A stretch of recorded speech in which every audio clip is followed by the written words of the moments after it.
17 বছর ধরে ক্ষমতার বাইরে বিএনপি সরকার বিরোধী এক দফা আন্দোলনকে ত্বরান্বিত করতে গণ অনশন, মোমবাতি প্রজ্বলন, বিভাগীয় সমাবেশ, লিফলেট বিতরণ, হরতাল, অবরোধ সহ এমন কোনো কর্মসূচি নেই যা বিএনপি পালন করেনি। দীর্ঘ বিরতির পর আবারও সরকার বিরোধী আন্দোলনের জন্য মাঠে নামার সিদ্ধান্ত নিয়েছে বিএনপি। এজন্য কর্মসূচি সহ নানা পরামর্শ নিতে টানা 5 দিনের মিত্রদের সঙ্গে ধারাবাহিক বৈঠক করছে দলটি। এদিকে আন্দোলনের সমালোচনা করে আওয়ামী লীগের নেতারা বলছেন, একদিকে আন্দোলনের ব্যর্থতা আর আরেকদিকে দেশের উন্নয়ন দেখে মানসিক ট্রমায় ভুগে আবোল তাবোল বলছে বিএনপি। এসব নিয়ে আজকের সাম্প্রতিক সমীকরণে আলোচনা করতে চাই। আপনাদের সঙ্গে রয়েছে আমি কাজী সাইদ। আজকে আমন্ত্রিত অতিথি হিসেবে রয়েছেন জনাব মোহাম্মদ আলী আশরাফ, সদস্য শ্রম ও জনশক্তি বিষয়ক উপকমিটি, বাংলাদেশ আওয়ামী লীগ, এবং রয়েছেন প্রফেসর ডক্টর মোহাম্মদ হাসানাত আলী, রাজশাহী বিশ্ববিদ্যালয়। আপনাদের দুজনকে স্বাগত জানাচ্ছি। আজকে আলোচনার বিষয় হচ্ছে রাজনীতির হালচাল। আমরা এই বিষয় নিয়ে কথা বলতে চাই। প্রথমে আমরা চলে যেতে চাই হাসনাত ভাই, আপনার কাছ থেকে জানতে চাই যে দুর্নীতির সম্পৃক্ততার অভিযোগে বাংলাদেশের সাবেক সেনাপ্রধান জেনারেল অবসরপ্রাপ্ত আজিজ আহমেদের উপরে নিষেধাজ্ঞা আরোপ করেছে আমেরিকা। এই বিষয়টাকে আপনি কিভাবে দেখছেন? কিসের ইঙ্গিত? দেখেন, আপনার আজকের যে বিষয়টি রাজনীতির হালচাল, আমি সেটা ছোট করে একটু বলে আপনার আজিজ সাহেবের কাছে যেতে চাই। আজকে দ্বিতীয় দফার উপজেলা নির্বাচনের পরে সন্ধ্যার দিকে প্রধান নির্বাচন কমিশনার ভোটের যে এই নিম্নমুখী হার, সেটাকে ইঙ্গিত করে তিনি বলেছেন দুটি কথা, যেটা রাজনীতির সাথে বোধহয় আজকে খুবই প্রাসঙ্গিক আলোচনা হবে। ভোট নিয়ে সংকট নেই, সংকট রাজনীতিতে। তাহলে আপনি যদি রাজনীতির হালচাল যদি বলেন, তাহলে সিইসির কথাতে বলতে হবে যে আমাদের যে রাজনীতি, সেই রাজনীতি একটা সংকটের মধ্য দিয়ে যাচ্ছে। এটি হলো ওনার বক্তব্য। 2 নম্বর আরেকটি কথা উনি বলেছেন, যে সেটি হলো যে মাঠের রাজনীতি সুষ্ঠু ধারায় পরিচালিত হলে ভোটের হার বাড়তো বা বাড়বে, এই জাতীয় একটা কথা বলেছেন। প্রথম আলোতে আমি দেখলাম। তাহলে আরেকটি জিনিস হলো যে রাজনীতির এই সুষ্ঠু ধারাটি এই মুহূর্তে দেশে বিদ্যমান নেই ওনার বক্তব্য অনুযায়ী। তাহলে যদি রাজনীতির যদি হালচালের কথা বলেন, তো দুটো মোটা দাগে কিন্তু বড় ধরনের একটা অভিযোগ কিন্তু নির্বাচন কমিশন করেছেন। আর রাজনীতি সংকটে থাকলে তো সবই সংকটে থাকে। অর্থনীতি সংকটে থাকে, যেটা এখন আছে। বিদ্যুৎ পরিস্থিতি সংকটে থাকে, যেটা এখন আছে। তারপরে দ্রব্যমূল্যের ঊর্ধ্বগতি নিয়ে মানুষ যে সংকটে আছে সেটি আছে। টাকা পাচার করানোর যে এক ধরনের সংকট সেটি আছে। কারণ রাজনীতি যদি অনুপস্থিত থাকে, তাহলে জবাবদিহিতা অনুপস্থিত থাকে। জবাবদিহিতা তো রাজনীতির একটি অন্যতম একটি কারণ, যে মানুষ তাদের নেতা নির্বাচন করবে ভোটাধিকারের মধ্য দিয়ে। সেই নেতা সেই ভোটারদের প্রতি একটা অ্যাকাউন্টেবিলিটি থাকবে। যেহেতু সেটি বিদ্যমান নেই বা বর্তমান নেই, সেটা নির্বাচন কমিশন যথার্থই বলেছেন। আরেকটি কথা, রাজনীতি সুষ্ঠু ধারায় পরিচালিত হলে ভোটের হার বাড়ত। তার মানে এক ধরনের মানে কি বলবো, যে অসহায়ত্ব প্রকাশ করেছেন, যদিও উনি অনেকদিন হলেই এ ধরনের অসহায়ত্ব প্রকাশ করছেন। অথচ নির্বাচনী আইন অনুযায়ী নির্বাচন কমিশনারকে অনেক ক্ষমতা দেওয়া হয়েছে, যে ক্ষমতার মধ্য দিয়ে উনি নির্বাচন আচরণবিধি সুষ্ঠুভাবে নিয়ন্ত্রণ করতে সক্ষম। উনি যদি তার দায়িত্ব সঠিকভাবে পালন করতে পারতেন, তাহলে স্পিকারকে এই সমস্ত মন্ত্রী এমপিদের মানে কি বলবো, গ্রহণযোগ্য বা অসাংবিধানিক বা নির্বাচনের সুষ্ঠু পরিবেশের ব্যাহত করে এ ধরনের আচরণ নিয়ন্ত্রণ করার জন্য কোনোভাবেই স্পিকারের কাছে চিঠি লেখার প্রয়োজনীয়তা হতো না। বিষয়টা হলো যে রাজনীতির হালচালের থেকে সবচেয়ে বলা যায় যে বাংলাদেশে এই মুহূর্তে রাজনৈতিক চর্চা বলতে আমরা যেটা বুঝি, যেটা বহুদলীয় গণতন্ত্রের চর্চা, পরমত সহিষ্ণুতা, সেটা শিক্ষাঙ্গন থেকে শুরু করে যদি আপনি বলেন একমুখী, অন্য কোনো দল হলে যেতে পারে না। সম্প্রতি রাজশাহী বিশ্ববিদ্যালয়ের আপনি জানেন যে সরকার দলের ছাত্র সংগঠন ছাত্র দলের এক নেতাকে নিয়ে যে পায়ে বন্দুক ঠেকিয়ে বলে যে কোন পায়ে গুলি করবো তুই বল। যদি রাজনীতি যদি থাকতো এবং যদি গণতান্ত্রিক চর্চা থাকতো, এরকমটি হবার কথা নয়। এবং হলেও এতক্ষণ পর্যন্ত সেটা আইনের আওতায় আসার কথা, কিন্তু সেটা আসেনি। আপনি যদি বিভিন্ন পেশাজীবী সংগঠনের কথা বলেন, সেখানেও এখন নির্বাচন হয় না বললেই চলে, সিলেকশন। তারপরে আমাদের অ্যাপেক্স কোর্ট, আপনাদের সুপ্রিম কোর্টে, সেখানে নির্বাচন নিয়ে যদি সুস্থ ধারা রাজনীতি থাকতো বা রাজনীতি যদি সংকটে না থাকতো, যদি রাজনীতি যদি সঠিক পথে পরিচালিত হতো, তাহলে আজকে এই সুপ্রিম কোর্টের এই বিচারাঙ্গনে এই হামলা মামলা বা সরকারি দলের যে মাসল, এগুলো কিন্তু আমাদের দেখতে হতো না। অতএব রাজনীতি দেশে আসলে রাজনীতিবিদদের হাতে আদৌ আছে কিনা, বা রাজনৈতিক চর্চা রাজনীতিবিদরা আদৌ করতে পারছেন কিনা, সেটি হলো সবচেয়ে বড় প্রশ্নের জায়গা। তারপরে যদি আপনি দেখেন যে বড় লোকদের কাছে রাজনীতিটা চলে গেছে, ব্যবসায়ীদের কাছে, যারা full time businessman, part time politician, তাদের কাছে চলে গেছে। এবারও আমি দেখলাম সম্ভবত এবার যে নির্বাচনটা হলো দ্বিতীয় ধাপে, সেটি 156টি। সেই 156টির মধ্যে 100 জন হলো কোটিপতির উপরে। তাও সেই কোটিপতি না, আরো বড় লোক যাদেরকে বলা হয় আর কি। তাহলে রাজনীতিটা সাধারণ মানুষের কাছে নেই বা জনমানুষের কাছে নেই। জি জি, এবং এই দেখেন বিষয়গুলো রাজনীতি, জনাব হাসনাত আলী, এই বিষয়গুলো কিন্তু আমরা জানি, জনগণও জানে। আসলে এই বিষয়গুলো বারবার বললে জনগণও আসলে নতুন করে কোনো মেসেজ পারবে না। কিন্তু আসলে সামনে বিএনপি কি করবে, আসলে কি করণীয়? দেখেন সামনে তারা আবার নতুন সামনে করে কর্মসূচি করবে? তারা তো না, আন্দোলন কখনোই সামনে বিএনপি শক্তিশালী আন্দোলন বিএনপি করতে পারে না, সামনে এবং আওয়ামী লীগের সাথে সামনে কখনোই বিএনপি তারা তুলনায় পেরে ওঠে না। তাহলে এখন কি করবে বিএনপি? সহ্য করবে বসে বসে? আপনি বিএনপি কি করবে তার চেয়ে বড় কথা হলো যে আওয়ামী লীগ জাতিকে কি দেখাবে। কারণ আওয়ামী লীগ তো 15 বছর যে কোনো প্রকারের ক্ষমতায়। তাহলে এই যে আপনি যেগুলো বলছেন সেগুলো মানুষ জানে, মানুষ দেখে। আমি যেগুলো বলেছি একটাও তথ্য বহির্ভূত কোনো কথা বলিনি, বরং মাঠের বাস্তবতা বলেছি। তাহলে সেই বাস্তবতাকে উপেক্ষা করে সরকার যখন রাজনীতি কি বলবো যে অন্য ধাঁচে পরিচালনা করার জন্য একটা চেষ্টা করে, অন্য রঙে পরিচালনা করার চেষ্টা করে, তখন মানুষ স্বাভাবিকভাবে নেয় না। এই কথা আমাদেরকে বলতে হবে। স্বাধীনতা যুদ্ধ, আমাদের ভাষা আন্দোলন, আমাদের অনেক অবদান আছে। সেই দলের আমলে, রাষ্ট্রীয় ক্ষমতার আমলে যদি মানুষ যদি নির্বাচন ব্যবস্থা থেকে মুখ ফিরিয়ে নেয়, এই দায় বিএনপির নয়, এই দায় আওয়ামী লীগের, এই দায় সরকারের। সেই সরকার কি করবে? সেই দায়বদ্ধতার জায়গা থেকে সরকার জনগণকে তাদের গণতান্ত্রিক অধিকার বা চর্চা করার জায়গাটা সুষ্ঠু করবে কিনা, পরিশীলিত করবে কিনা, বা সিএসির কথা মতো যে রাজনৈতিক সঠিক ধারায় যেহেতু নেই, সঠিক ধারায় সরকার পরিচালনা করার উদ্যোগ গ্রহণ ধন্যবাদ করবে আপনাকে কিনা, হাসনাত সেটা ভাই। আওয়ামী লীগকে দেখতে হবে। আমরা আশরাফ ভাই আপনার কাছে আসতে চাই, আপনার কাছ থেকে শুনতে চাই। বেশ অনেকগুলো কথা উনি বলেছেন, আমরা সেই উত্তর আপনার কাছে চাইবো। এই যে মানুষজন আসছে না ভোট দিতে, ভোটার সংখ্যা কমে গেছে, ভোটের আমেজ নেই, মানুষজনের মধ্যে সেই আগের মতো ভোটের স্পৃহা নেই, এটাকে এক একজন এক একভাবে ব্যাখ্যা করছে নির্বাচন কমিশনার। এখন বলছে বিএনপির কারণে, উনি স্বীকার করলেন যে বিএনপির কারণে ভোটার উপস্থিতি কম, আবার বলছে ধান কাটার জন্য ভোট দিতে আসছে না, আবার এখানে বলছে ভোটাররা নির্বাচনে আসেননি কারণ চাকরিস্থল থেকে আসতে চান না। মানে এই যে এত সব কথা, নতুন নতুন কথা কেন আসছে? আগে তো এরকম ছিল না, যখন আজকে থেকে কিছু আগেও কিন্তু এরকম ছিল না, কেন এরকম নতুন করে হচ্ছে? দেখুন, বাংলাদেশের স্বাধীনতার এই 52 বছরে বাংলাদেশের যে রাজনীতি, যে ভোটের রাজনীতি, সেটি আপনি 70 থেকে আপনার 75 পরবর্তী আপনার সেনা ছাউনি থেকে যখন আপনার কলকাঠি নেড়ে বঙ্গবন্ধুকে হত্যা করা হলো, তখনই ভোটের রাজনীতি আপনার তার কফিনে প্যারাক মারা হয়েছিল। একটি তামাশার নির্বাচন, হা না ভোট দিয়ে আপনার হলো যে ক্ষমতাকে কুক্ষিগত করা হয়েছিল। সেনাপ্রধান একই ব্যক্তি, রাষ্ট্রপতি, সেনাপ্রধান আপনার এদেশে থেকে কিভাবে তামাশার নির্বাচন দিয়েছিল।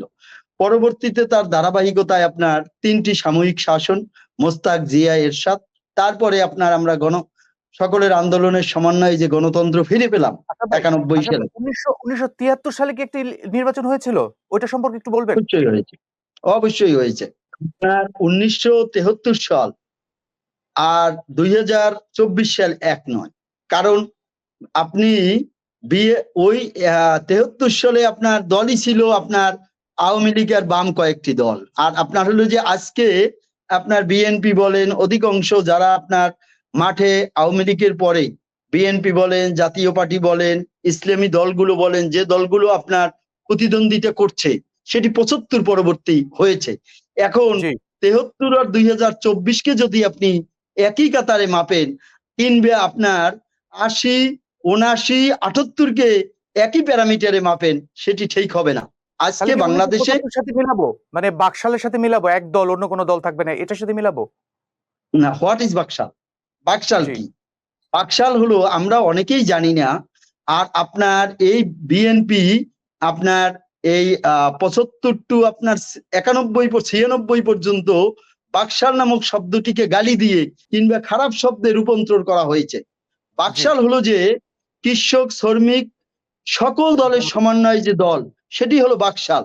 আর বঙ্গবন্ধু যখন আপনি দেখবেন 1972 সালে বঙ্গবন্ধু ক্ষমতা গ্রহণ করার পরে 1975 সালের জানুয়ারি থেকে আগস্টের আগ পর্যন্ত তার প্রত্যেকটা বক্তব্য আপনি দেখেন, বঙ্গবন্ধু বলছে সকল দেশ যুদ্ধ করে পেয়েছি সোনার খনি, আমি পেয়েছি চোরের খনি। এভাবে দেশ চলতে দেয়া যায় না লুটেরাদের। আর তখনই আপনার বঙ্গবন্ধুকে হত্যা করা হয়েছিল।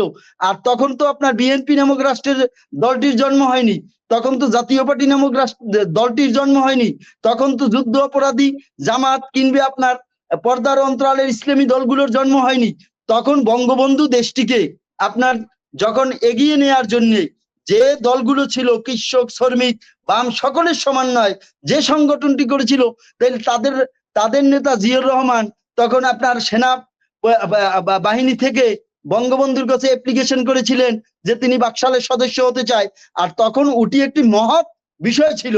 আর সেটিকে আপনার ৭৫ পরবর্তী বাকশালকে গালিতে পরিণত করা হয়েছে, বঙ্গবন্ধুর পরিবারকে হেয় প্রতিপন্ন করা হয়েছে, বঙ্গবন্ধুকে হেয় প্রতিপন্ন করা হয়েছে। আশরাফ ভাই, এখন অনেক দেখুন, ধন্যবাদ আপনাকে। আমরা একটু বর্তমান সময়ে আসি, যে প্রশ্নটা করেছিলাম আর কি, যে এই যে নির্বাচনে আসছে না সেটার দায় হাসনাত ভাই বলল যে আওয়ামী লীগের দায়, আপনি একটু বলবেন?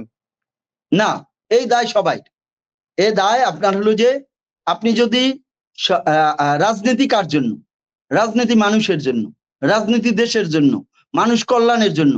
এখন আপনি যদি রাজনীতিকে প্রতিহত করেন, আপনি যদি জনগণের ম্যান্ডেটের উপরে বিশ্বাস না করেন, একটি রাজনৈতিক দলের এজেন্ডা জনগণের কল্যাণ, জনগণের প্রতি আস্থা, নির্বাচনের সময় নির্বাচন করা, জনগণ যদি রায় দেয় তাইলে আপনার সরকার গঠন করা কিংবা ক্ষমতায় যাওয়া।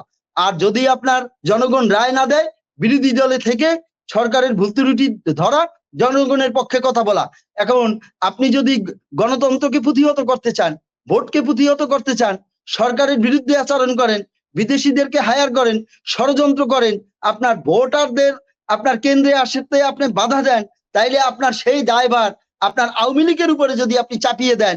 আওয়ামী লীগ তো একটি ফ্রি ফেয়ার ক্রেডিবল নির্বাচন করতে চায়, আওয়ামী লীগ একটা গ্রহণযোগ্য নির্বাচন করতে চায়, আওয়ামী লীগ একটা পার্টিসিপেটরি নির্বাচন করতে চায়, আওয়ামী লীগ বিএনপি সহ সকল দলের সমন্বয়ে নির্বাচন করতে চায়। যে বিরতি থেকে ফিরে এসে আবারও আপনাদের কথা শুনবো। আমরা একটু বিজ্ঞাপন বিরতিতে যেতে চাই। প্রিয় দর্শক, সাম্প্রতিক সমীকরণে বিজ্ঞাপন বিরতিতে যাচ্ছি। জানিয়ে রাখি, আমাদের আজকের বিষয় আমরা নির্ধারণ করেছি রাজনীতির হালচাল। সঙ্গেই থাকুন, ফিরে আসবো কিছুক্ষণের মধ্যে।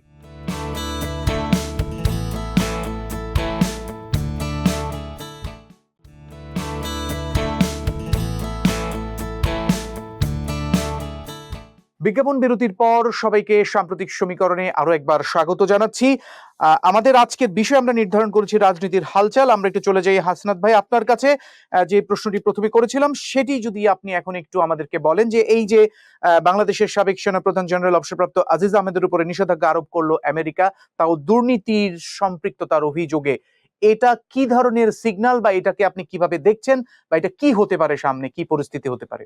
দেখেন, এটি জাতির জন্য, এবং যে দেশটি এক সাগর রক্তের বিনিময়ে অর্জিত হলো, এবং যে স্বাধীনতা যুদ্ধে আমাদের গৌরবের ধন, যে বাহিনীকে নিয়ে আমরা গর্ব করি, অহংকার করি, জাতির সকল দুর্যোগ দুর্বিপাকে শক্ত হাতে আমাদের পাশে দাঁড়ায়, আমাদের সহযোগিতা করে রাষ্ট্রের সকল সংকটে, সেই বাহিনীর সাবেক প্রধান যখন আমেরিকার মতো বিশ্ব মোড়লের মতো একটি দেশে, শুধু তিনি একা নন, তার পরিবারের প্রত্যেকটি সদস্যদের প্রবেশাধিকার নিষিদ্ধ ঘোষণা করা হয়, সেটি জাতি হিসাবে আমাদেরকে বোধহয় খুব সম্মানিত করেনি, জাতি হিসাবে বোধহয় আমাদেরকে খুব মর্যাদাবান করেনি। এটা তো অবশ্যই আমাদের অসম্মানিত করেছে, অবশ্যই অসম্মানিত করেছে। হাসানাত ভাই, আমি একটা বিষয় জানতে চাচ্ছি, এই যে আমাদের অসম্মানিত করা হলো, হাসানাত ভাই আমাদেরকে যে অসম্মানিত করা হলো, এটা থেকে বিএনপি বা তার সমর্থকেরা খুশি? না, আমি বিএনপি খুশি নাকি আওয়ামী লীগ খুশি এই বিতর্কে আমি যাবো কেন? আমি নিজে লজ্জিত। আমার এই ঘটনার মধ্য দিয়ে গোটা দেশবাসীকে অপমানিত করা হয়েছে, লজ্জিত করা হয়েছে, এবং তাদেরকে হেয় করা হয়েছে। এটার জন্য রাষ্ট্র কি ব্যবস্থা নেয় সেটি আমি দেখার জন্য অপেক্ষা আছি। বিএনপি খুশি হলে আমার কিচ্ছু যায় আসে না, আওয়ামী লীগ অখুশি হলেও আমার কিচ্ছু যায় আসে না, বা তার বিপরীতটা হলেও আমার কিছু যায় আসে না। এর আগে তো আমরা দেখেছি আল জাজিরাতে ওনার ওই যে প্রাইম মিনিস্টার্স ম্যান বা কি জাতীয় একটা খবরে, এই জায়গাতে আজিজ সাহেবের যে সমস্ত কর্মকাণ্ড, এবং তার একজন মৃত্যুদণ্ডপ্রাপ্ত ভাইকে রাষ্ট্রের প্রধান, যিনি মহামান্য রাষ্ট্রপতি, তার কাছ থেকে যে মাপ করে নেওয়া বা বিভিন্ন কথাবার্তা আমরা শুনেছি, সেগুলা মানুষ তো অনেকাংশে আজকে প্রমাণিত হয়ে গেল যে আল জাজিরা যা বলেছিল সেটা সত্য। হয়তো অনেকের এরকম দ্বিধা থাকতে পারে। আমি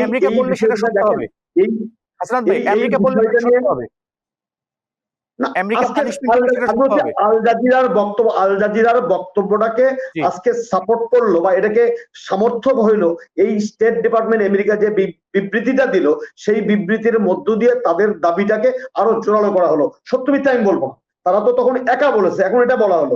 কিন্তু দেখেন আজকে এই জায়গাতে আমার মনে হয় যে কেউ খুশি কেউ অখুশি এটা আমি বলবো না, কারণ আমরা সবাই বাংলাদেশের মানুষ, আমরা বাংলাদেশের নাগরিক, বাংলাদেশে বসবাস করি। এই বাহিনী যে কোনো বাহিনীর সুনাম কর্ণলে এর আগে যখন র্যাবের 7 জন কর্মকর্তার প্রতি স্যাংশন দেওয়া হয়েছে তখন আমাদের খারাপ লেগেছে, সুনাম ক্ষুণ্ণ হয়েছে, কারণ এগুলো দেশের মর্যাদার সাথে জড়িত। জি, এই যে নিষেধাজ্ঞাটা দিল, এটার আসলে গতি প্রকৃতি কেমন হতে পারে? সামনে কি আরো এটা বাড়তে পারে, বা কি ধরনের হতে পারে বলে আপনার ধারণা? দেখেন আমার এই ব্যাপারে কোনো ধারণা নেই, কারণ দেখেন যে আমেরিকা এই দেশে একটি সুষ্ঠু ভোটের জন্য কত কিনা করলো, সেই আমেরিকার স্টেট ডিপার্টমেন্ট উপপররাষ্ট্রমন্ত্রী এসে বললেন যে আমরা সামনের দিকে যেতে চাই, আমরা সম্পর্কে নতুন মাত্রা দিতে চাই, আমাদের যেখানে স্বার্থ আছে সেই জায়গাতে আমরা কাজ করতে চাই। এই যে তাদেরকে নিয়ে না, তাদেরকে নিয়ে তাদের আশ্বাস এগুলা আমলে নেওয়ার মতো আমি খুব গুরুত্বপূর্ণ কিছু মনে করি না। মনে করি যে এই ঘটনার মধ্য দিয়ে আমাদের ভেতরে ভেতরে আমাদের যে ক্ষয়ে গেছে বা আমাদের ভেতরে যে একটা বড় ধরনের ক্ষত তৈরি হয়েছে, এবং সেই ক্ষত রাষ্ট্রের সমস্ত মেশিনারি এবং মেকানিজম থাকার পরেও আমরা যে তাদের বিরুদ্ধে ব্যবস্থা নিতে পারিনি, এটি বোধহয় আমাদের নতুন করে ভাববার আছে প্রত্যেকটি দেশপ্রেমিক নাগরিকের, প্রত্যেকটি দেশপ্রেমিক রাজনৈতিক দলের, যে এই সমস্ত ঘটনার মধ্য দিয়ে আমাদেরকে আসলে মর্যাদা আলোকিত করে না, বরং আমাদের মর্যাদাকে ভুলণ্ঠিত করে। এবং আমি মনে করি আরো নিষেধাজ্ঞা, আরো ব্যক্তি বিশেষের উপর কি নিষেধাজ্ঞা আসতে পারে? কেমন মনে হয় আপনার কাছে? দেখেন যদি আজিজ সাহেবের প্রতি যদি আসে, এরকম তো অনেক আজিজ সাহেব তো আমার দেশে আছে, আমরা তো দেখি একটি পরিবার 8টি ব্যাংক দখল করে আছে, সেটি একটি ঘটনা, সেটি হতে পারে। তারপরে আমার দেশের টাকা বিদেশে পাচার করে বিশ্বের 100 ধনীর মধ্যে একটা ধনী হয়ে গেলেন, সেগুলো তো খুঁজে দেখা দরকার। আমাদের বেসিক ব্যাংকের 4000 কোটি টাকা লোপাট হয়ে চলে গেল, আমরা এখন পর্যন্ত আইনের আওতায় আনতে পারলাম না। আজকে অর্থনীতির যে সংকটের জায়গাগুলো, সেই সংকটের জায়গাগুলোতে চিহ্নিত করে আজিজ সাহেব তো একা এই জাতীয় কাজের সাথে জড়িত না, এর তো অ্যাসোসিয়েট আছে, তারাও যদি এর এই কাতারে পড়ে আপনি অবাক হবেন কেন? তবে আমি প্রত্যাশা করি, আমি আশা করি যে আমরা আর ছোট হব না বিশ্বের কাছে, যে একটা বাহিনীর প্রধান আজকে যখন এই ধরনের অভিযোগে অভিযুক্ত হয়ে যখন তাদের স্যাংশনের খড়গ তার মাথার উপরে চলে আসে। ভাই অনেক ধন্যবাদ আপনাকে। এটি আমাদের জন্য দুঃখজনক এবং এটি আমাদের জন্য লজ্জার। জি, অনেক ধন্যবাদ। আশরাফ ভাই, একই প্রশ্ন আপনাকে করতে চাই। সাবেক সেনাপ্রধানের এই যে নিষেধাজ্ঞা আরোপ করেছে আমেরিকা, এটা থেকে কি সিগন্যাল পাওয়া যাচ্ছে? কেন আজকে দুর্নীতি সম্পৃক্ততার জন্য আমেরিকা স্যাংশন দিল? কেন দিল? বাংলাদেশের মানুষ, বাংলাদেশের দুর্নীতি দমন কমিশন, বাংলাদেশের সরকার, তারা কি এটা দেখতে পারতো না? কেন আমেরিকাকে দুর্নীতিতে সম্পৃক্ততার জন্য স্যাংশন দিতে হলো? আপনি কি একটু বলবেন? কথা আপনার যখন বলতে যাই বা শুনি তখন লজ্জিত হই, দুঃখ পাই, কষ্ট পাই। বিএনপি কিংবা বিএনপির যারা আপনার সঙ্গে আপনার হলো যে যারা তাদের পেশাজীবী সংগঠন আছে কিংবা বিএনপির নেতারা আছে বা বিএনপিকে, তারা যখন কথা বলে মিথ্যাকে যেমন সত্যে রূপান্তর করার চেষ্টা করে আর দেশ বিরোধিতা করে, তখন আপনার অবশ্যই কষ্ট লাগে। দেখুন, ভিসা নীতি এটি আপনার আমেরিকার স্টেট ডিপার্টমেন্টের হোমল্যান্ড সিকিউরিটির একটি নিয়মিত আপনার হলো যে আপনার তাদের যে কর্মকাণ্ডের একটি অংশ। ইতিপূর্বে আপনার তারা 13 দেশ এবং 37 ব্যক্তিকে ভিসা নিষেধাজ্ঞা দিয়েছে। আশরাফ ভাই, একটি বিষয় একটু যোগ করতে চাই। আমাদের মাননীয় পররাষ্ট্রমন্ত্রী বলেছেন ভিসা নীতির কারণে তাকে স্যাংশন দেওয়া হয়নি, দুর্নীতির জন্য দেওয়া হয়েছে। আরে আমাকে শেষ করতে দিতে হবে, আমি তো আপনার আলোচনায় আসছি, থামাই দিলে তো কথা বলা যাবে না। এখন দেখুন, আপনার হলো যে তারা 13 দেশ এবং 37 ব্যক্তিকে এখন পর্যন্ত তারা ভিসা নিষেধাজ্ঞা দিয়েছে।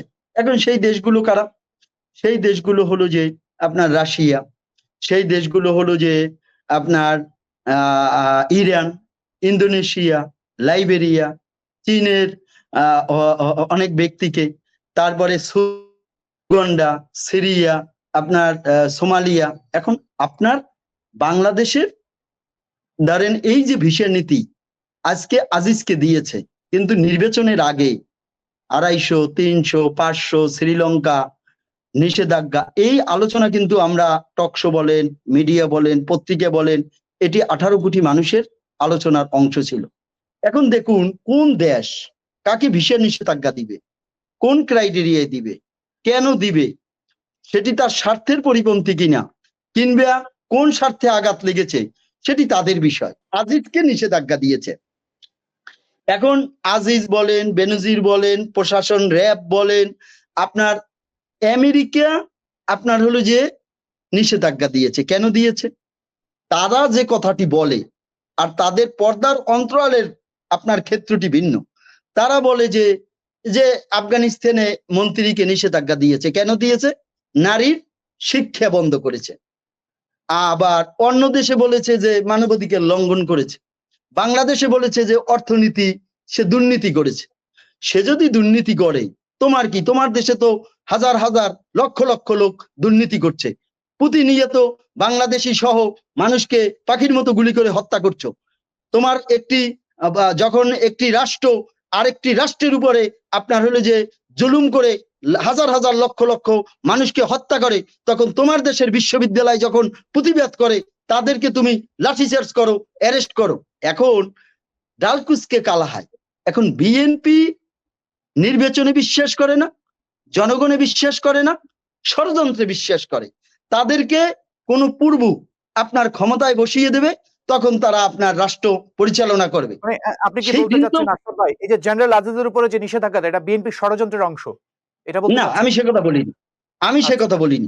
আমি আপনি কেন বলেছি আসছেন এখানে? যে আজিজকে আপনাকেও নিষেধাজ্ঞা দিতে পারে, জি, আমাকেও পারে। দিতে পারে, আরেকজনকেও দিতে পারে। হয়তো আমেরিকার স্বার্থে লেগেছে আজিজকে, কিন্তু আমি এইটুকু আপনাকে বলতে চাই স্পষ্ট করে, আমেরিকার হয়তো কোনো স্বার্থে আঘাত লেগেছে, এই কারণে হয়তো আপনার আচ্ছা, ঠিক এইরকম আছে। কিছু ঘটনা আশরাফ ভাই, ঠিক বা আছে। ঘটনার আমি অবতারণা এখন তারা বলি করেছে। যে এখন না, আমি বাংলাদেশের এই শেষ করে 30 সেকেন্ড সাবেক শেষ করে দিই। সেনাপ্রধানের উপর যে নিষেধাজ্ঞাটা দেয়া হলো, এটা দেশের জন্য অনেক অপমানজনক। এটা সরকারের তরফ থেকে বা সেনাবাহিনীর তরফ থেকে এটার তো একটা প্রতিবাদ হওয়া উচিত না?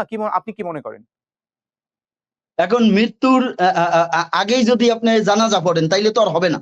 ঘটনাটি ধরেন আজকে আপনার তারা নিষেধাজ্ঞা দিয়েছে, সরকারের অলরেডি প্রতিক্রিয়া জানিয়েছে পররাষ্ট্র মন্ত্রী, তিনি প্রেস ব্রিফিং এ বলছে একদিকে বন্ধুত্বের হাত বাড়িয়ে আরেকদিকে যদি আপনার ষড়যন্ত্র করে, তাহলে এটি হলো প্রাথমিক আপনার প্রতিবাদ। তারপরে বাই লেটার আসতে পারে, তারপরে আপনার আমার রাষ্ট্র ছোট হইলেও সে কি পদক্ষেপ নেয় সেটা দেখার বিষয়। আপনার সে আরেকজনের উপরে নিষেধাজ্ঞা দিতে পারে। এখন আপনি একটি পৃথিবীতে 210টা দেশ আছে, আপনার আচ্ছা, নতুন করে আমেরিকা। ইনকোয়ারি হওয়া উচিত, আপনি কি মনে করেন? নতুন করে কি সরকারের তরফ থেকে ইনকোয়ারি হওয়া উচিত যে আসলে দুর্নীতি করেছে কিনা?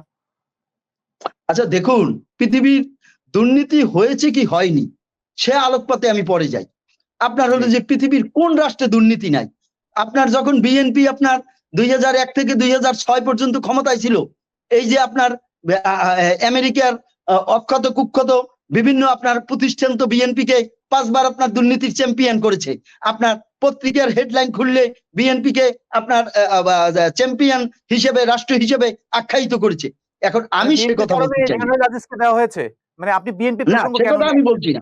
আমি তাহলে কেন নিয়ে আসছেন? মোটা দাগে যে কথাটি বলছি, আমি কাউকে দোষারোপ করছি না।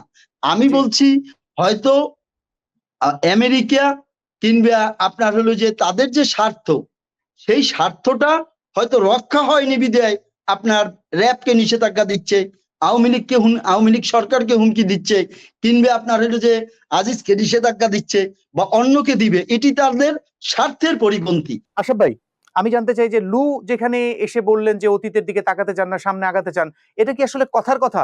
ওনারা কি সামনে আরো কোন ধরনের পরিকল্পনা এরকম করতে পারে কিনা, কি মনে করেন আপনি? আপনার ইবলিস শয়তানকে আপনি দেখেননি, কিন্তু ইবলিস শয়তানের যে কর্মকাণ্ড সেটি কিন্তু অনুভব করা যায়।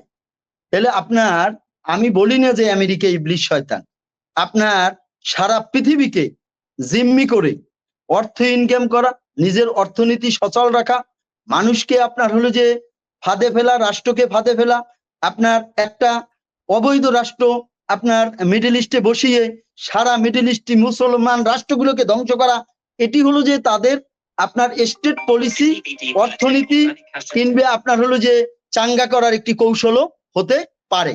এখন আপনার এইটি যদি আপনার এই নিষেধাজ্ঞাটাকে যদি আমি মনে করি ব্যক্তির নিষেধাজ্ঞা, তাহলে আমি মনে করি ভুল। এটি যদি মনে করি আপনার হলো যে সহজ বিষয়, এটি ভুল। আপনার আমেরিকা যার বন্ধু হয় তার শত্রুর প্রয়োজন হয় না। আমি মনে করি এই নিষেধাজ্ঞার মধ্য দিয়ে বাংলাদেশকে আরো সচেতন হতে হবে। সে আমার বন্ধু না শত্রু, সেটি 70-71 যে ভূমিকায় অবতীর্ণ হয়েছে সেটি 2024 সালে আবার সেই ভূমিকায় অবতীর্ণ হয় কিনা সেটি এর মধ্য দিয়ে আমাদের সতর্ক হওয়ার সময় এসেছে। অনেক ধন্যবাদ আপনাকে আশরাফ ভাই। আমরা আবারও একটু বিজ্ঞাপন বিরতিতে যেতে চাই। প্রিয় দর্শক, আরো একবার বিজ্ঞাপন বিরতিতে যাচ্ছি, সঙ্গেই থাকুন। আজকের বিষয় রাজনীতির হালচাল, ফিরে আসবো একটু পরে।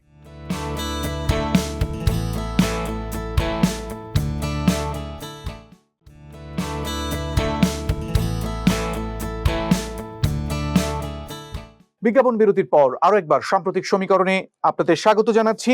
আপনাদের জানিয়ে রেখে আমাদের সঙ্গে রয়েছেন প্রফেসর মোহাম্মদ হাসনাত আলী, রাজশাহী বিশ্ববিদ্যালয়।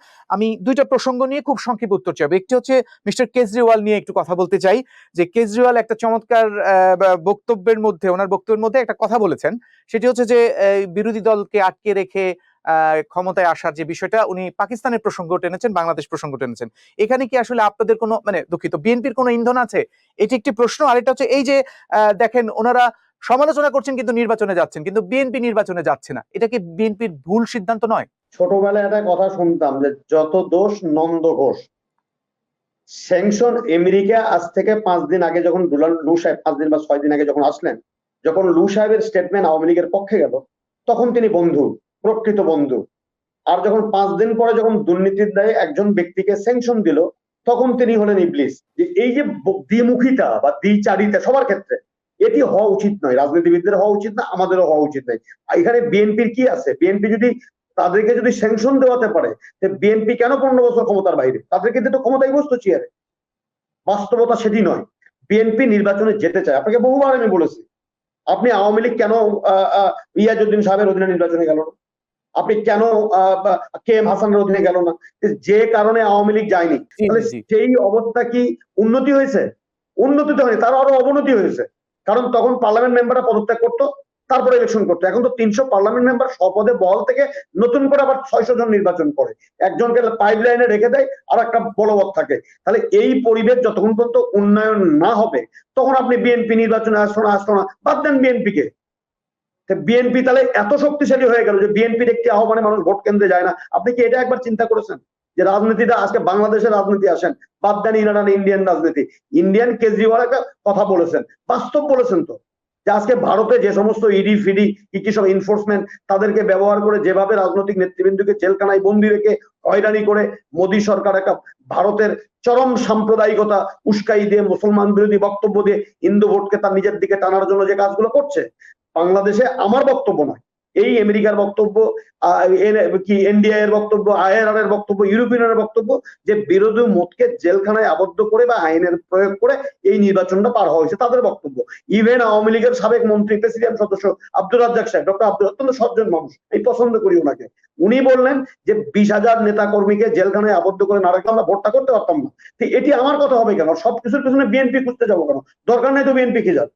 আমার প্রশ্ন হলো, একজন ব্যক্তির বিরুদ্ধে অভিযোগ উত্থাপিত হয়েছে, আপনি সেই একেবারেই বিএনপিকে বা একেবারেই আরেকজনকে দোষারোপ না করে, আমি বলেছিলাম এই ঘটনার মধ্য দিয়ে জাতির মাথা হেড হয়েছে, সেখান থেকে রাষ্ট্রের উচিত যারা দায়িত্বে আছে এই বিষয়টা খতিয়ে দেখবে, এবং এটা যদি অসত্য হয় তারও একটা শক্তিশালী বা প্রতিবাদ আমার দেশের পক্ষ থেকে থাকবে। সেটা সরকার কি করতে হবে, বিএনপি এখানে কি করবে? আমি জাতির একটি ক্ষুদ্র অংশ হিসাবে আমি সরকারের কাছে অনুরোধ করব যে এই যে সংকটের জায়গা বা এই সম্মানহানির জায়গা, সেই জায়গায় থেকে সরকার অত্যন্ত দায়িত্বশীল আচরণ করবে, অন্তত কারো প্রতি অন্তত দোষারোপ করবে না। কারণ দোষারোপের রাজনীতি আর যাই হোক ভালো কিছু দেয় না, স্বস্তিদায়ক কিছু দেয় না। আওয়ামী লীগকে সরকারি দল হিসেবে খুঁজে বের করতে হবে কেন আজকে 2015-তে ভোট হলো 68%, সেই 68%-এর ভোট 30%-এ নেমে গেল।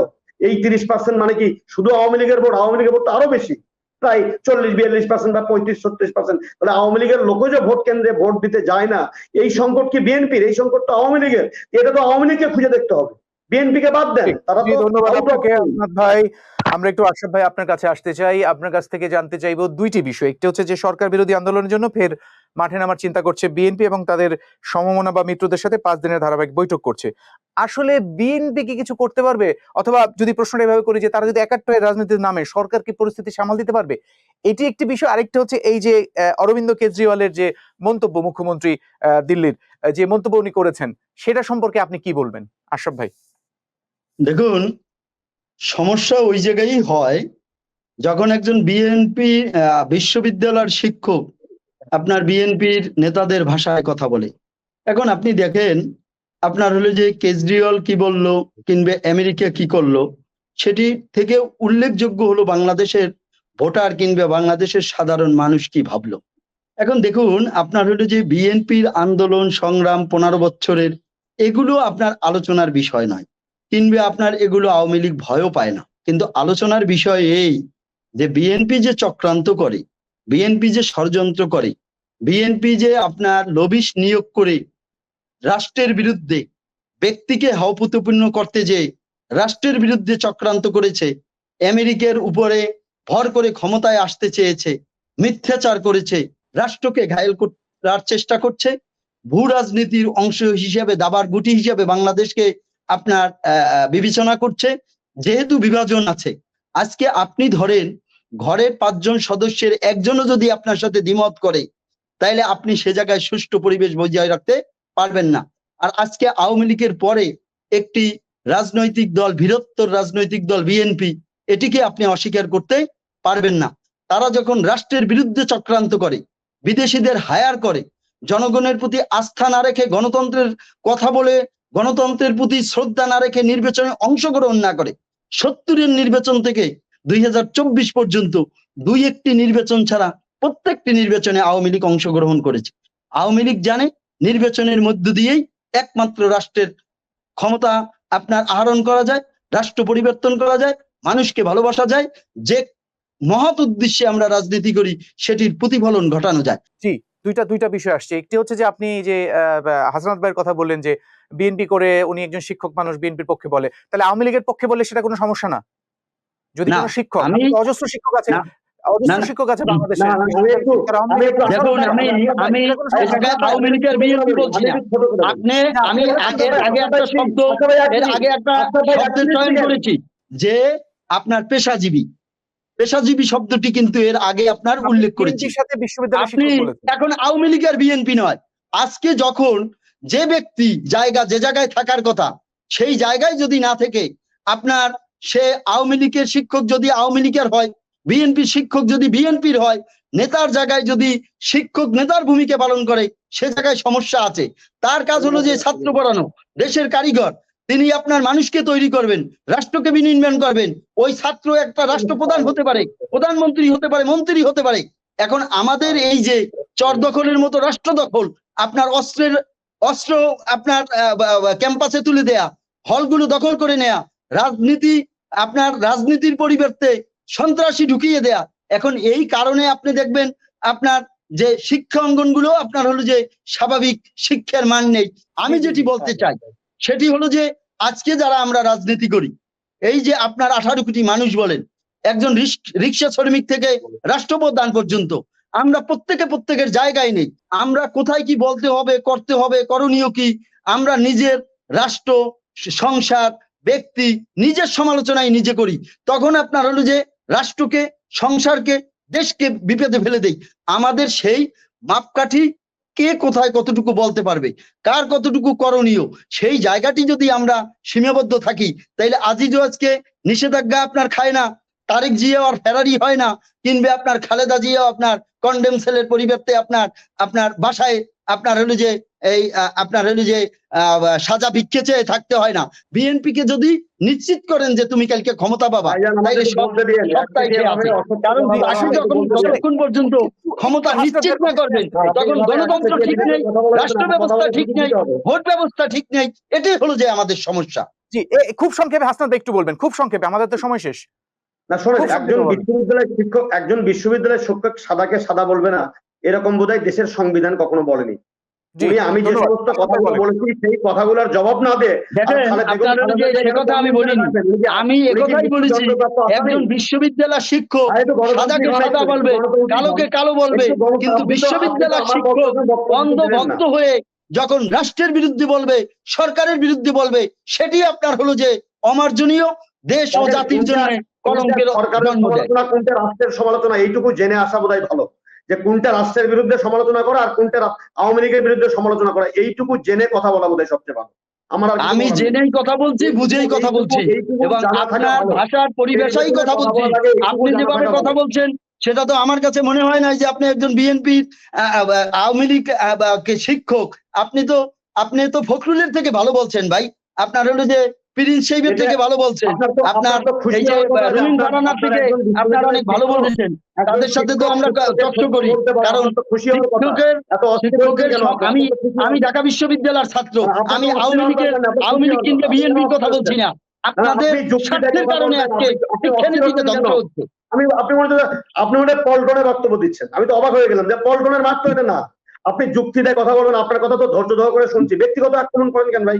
দেখেন, আপনি যুক্তিতে কথা বলবেন, আমি যুক্তি তর্ক তথ্য কথা বলি, আমি যুক্তি তর্ক তথ্য উপত্য দিয়ে কথা বলি, আমি মন গড়া কিংবা আপনার পল্টনের বক্তব্য দেই না। আপনার আমি তথ্য উপত্য দিয়ে কথা বলেছি। এবং হাসনাত ভাই, আপনাদের দুজনকে অসংখ্য ধন্যবাদ, আপনাদের মূল্যবান সময় থেকে আমাদেরকে সময় দিয়েছেন। আশা করি সামনেও আপনাদেরকে ধন্যবাদ আপনাকে, মূল্যবান কথা আমরা শুনবো। ভালো থাকবেন আপনারা দুজন। প্রিয় দর্শক, রাজনীতির হালচাল আজকের বিষয় ছিল। আগামী পর্ব দেখার আমন্ত্রণ জানিয়ে আজকের সাম্প্রতিক সমীকরণ শেষ করছি। সবাই ভালো থাকুন, সুস্থ থাকুন, বিজয় টিভির সঙ্গে থাকুন।